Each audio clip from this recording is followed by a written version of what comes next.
Thursday, the 26th of September, 2024. Good morning, everyone.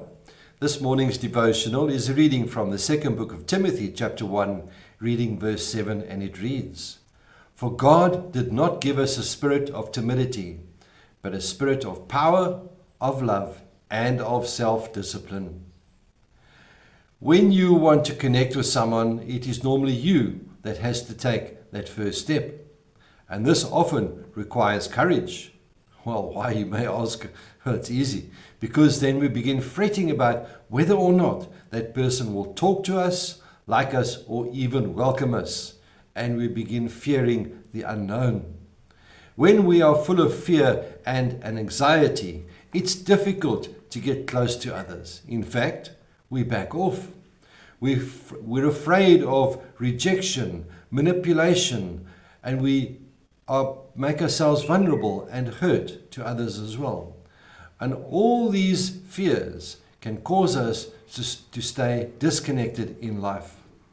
In the Garden of Eden, Adam and Eve give us an example of what many of us do when we're afraid. After they had sinned, and God was walking in the garden in the cool of the day looking for Adam and calling out, Adam told God, "I was afraid, so I hid," in Genesis chapter 3, verse 10. And people have been doing that ever since. We're afraid, so we hide. We hide our sins.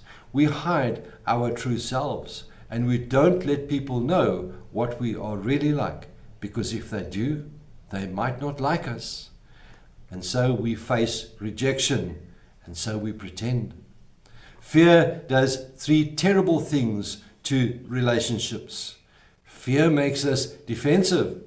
When people point out our weaknesses and we don't like them to do that, we retaliate and defend ourselves. Remember, I spoke about the tongue yesterday or the day before. Fear keeps us distant. We don't let people get close to us. We withdraw and we hide our emotions. This one for me, the last one, is in particular very interesting. Fear demands. The more insecure we are, the more we attempt to control things. We try to have the last word in a relationship, and we seek to dominate. And this is particularly true in relationships. I was reading a message that came through last night, and it wasn't addressed to me, thankfully.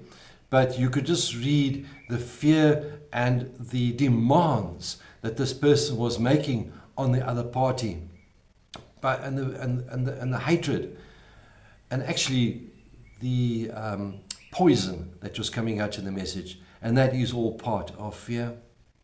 So where do you get the courage to take that first step to connect with someone and go to a deeper level of intimacy? We wish it was as easy as going to a tree and picking it off the tree, but it isn't. We get this courage from God. The devotional verse reminds us of this.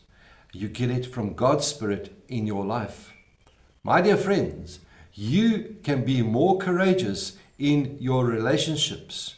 You can love more people. You can enjoy being with them, and you can enjoy not being afraid of them, because God's Spirit is in your life.